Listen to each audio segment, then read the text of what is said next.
Genetic विकारों से पीड़ितों के लिए अपोलो जीनोमिक्स इंस्टीट्यूट्स एक वरदान। लोकहित हिंदी में आपका स्वागत है। मुंबई 23 सितंबर 2025। अपोलो हॉस्पिटल समूह ने आज स्वास्थ्य सेवा में क्रांति लाने के अपने प्रयासों में एक ऐतिहासिक उपलब्धि की घोषणा की है। देश भर में अपने अपोलो जीनोमिक्स इंस्टीट्यूट्स के जरिए 11,000 से अधिक जीनोमिक कंसल्टेशंस और उनका मैनेजमेंट पूरा किया है। ये उपलब्धि जीनोमिक्स को क्लिनिकल देखभाल की मुख्य धारा में जोड़ने, मरीजों को जानकारी देकर जागरूक बनाने और आने वाली पीढ़ियों के लिए एक स्वस्थ भविष्य को आकार देने के अपोलो के प्रयासों में एक निर्णायक कदम है। भारत के विविधतापूर्ण जेनेटिक फैब्रिक में 4,000 से ज्यादा जातीय समूह हैं। उनमें अंतर्विवाह काफी ज्यादा होते हैं। इसकी वजह से बीमारी पैटर्न को समझने में कई अनोखी चुनौतियां आती हैं और इसमें कई बेजोड़ अवसर सामने आते हैं। जीनोमिक डायग्नोस्टिक्स और काउंसलिंग में बड़े पैमाने पर निवेश करके अपोलो हॉस्पिटल्स निवारक और व्यक्तिगत मेडिसिन में महत्वपूर्ण कमियों को दूर करने में सक्षम रहा है। सोहा अली खान, सिने अभिनेत्री, ने कहा,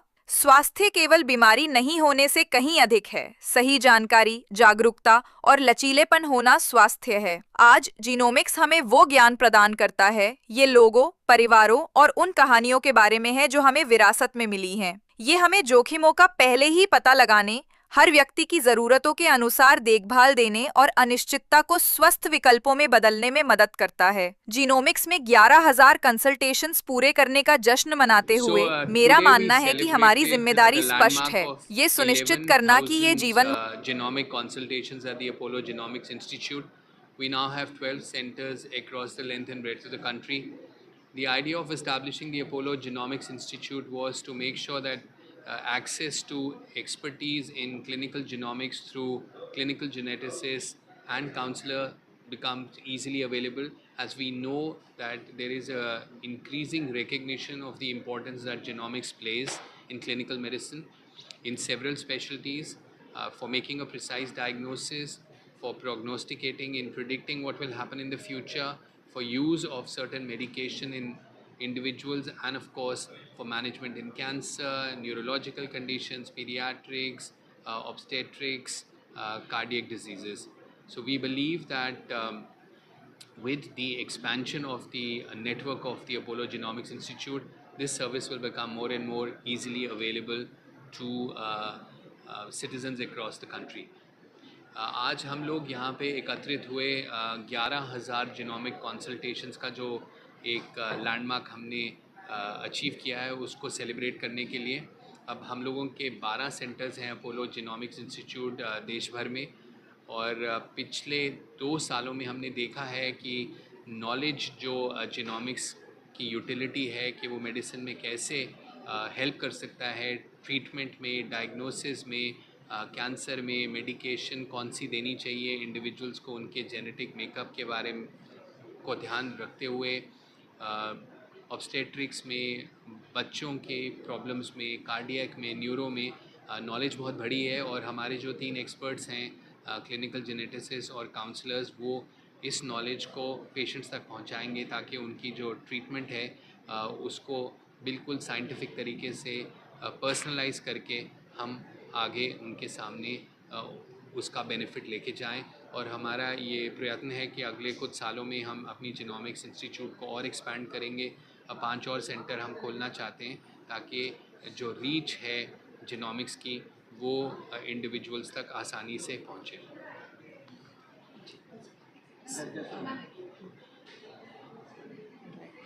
So, I would like to say that genetic disorders are usually considered to be very rare, but if you look at it cumulatively, they are quite common when we look at our large population.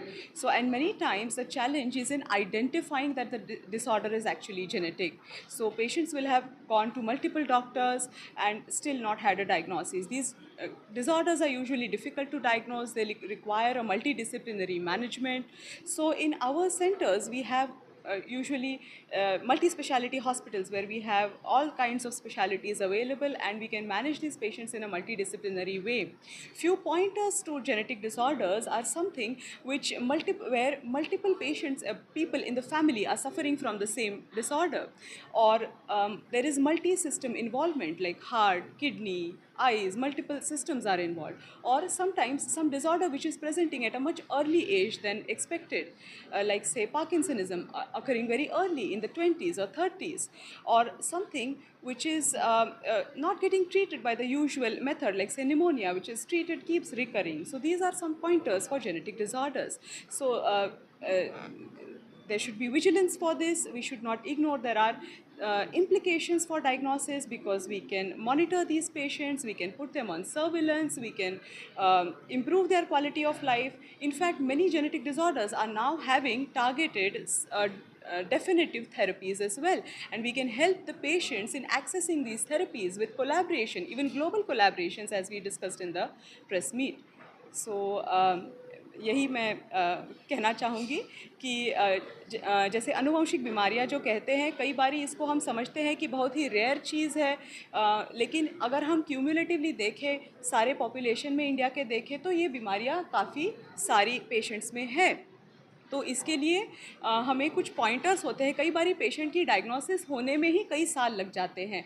तो जैसे कोई बीमारियां हैं जो परिवार में कई जनों को हो रही है, या फिर ऐसी कोई चीज़ जो बहुत सारे शरीर के पार्ट्स में है, जैसे कि मानो किडनी का भी अफेक्शन है, दिल का भी है, आँखों में है और कहीं है, तो फिर वो शायद जेनेटिक हो सकता है। या फिर कोई बीमारी जो नॉर्मल साधारण ट्रीटमेंट से ठीक नहीं हो रही है या रिपीटेडली हो रही है, वो भी जेनेटिक हो सकती है। या फिर कोई चीज़ जो उम्र से काफ़ी जल्दी प्रेजेंट कर रही है, जो नॉर्मली बुढ़ापे में या लेट एज में होती है जल्दी प्रेजेंट, ये सारी जेनेटिक चीज़ें हो सकती है। और इसको डायग्नोस करने का एडवांटेज ये है कि इसके आजकल कई सारी जेनेटिक बीमारियों के डेफिनेटिव ट्रीटमेंट भी आए हुए हैं।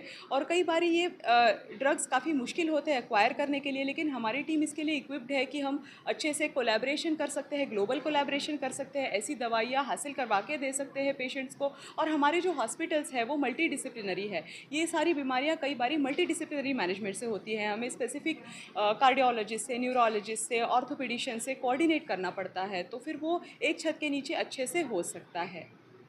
Thank you. इनको डायग्नोसिस के बाद की बात है, अवेयरनेस भी होना चाहिए ताकि लोगों को जी पता चले बिल्कुल कि ये बिल्कुल, बीमारी क्या है। डेफिनेटली इसके लिए हम काफ़ी सारे अवेयरनेस प्रोग्राम्स भी करते हैं, इवन कम्युनिटी लेवल पे। जैसे अवेयरनेस आपने कहा, इवन कम्युनिटी लेवल पे और इवन फिजिशियंस के बीच में, कि जैसे कि जो वो कॉमनली डिसऑर्डर्स देखते हैं जिसमें कि उनको कोई क्योंकि कई सारे प्रैक्टिसेस ऐसे होते हैं जिनके 5-10% उनकी प्रैक्टिस का होगा जो जेनेटिक बीमारियाँ होती है, तो हम उनको स्पेसिफिकली वो पॉइंटर्स बताते हैं। हम CMEs कंडक्ट करते हैं उनके अवेयरनेस के लिए कि इस प्रकार के पेशेंट्स हैं तो आप रेफ़र करें।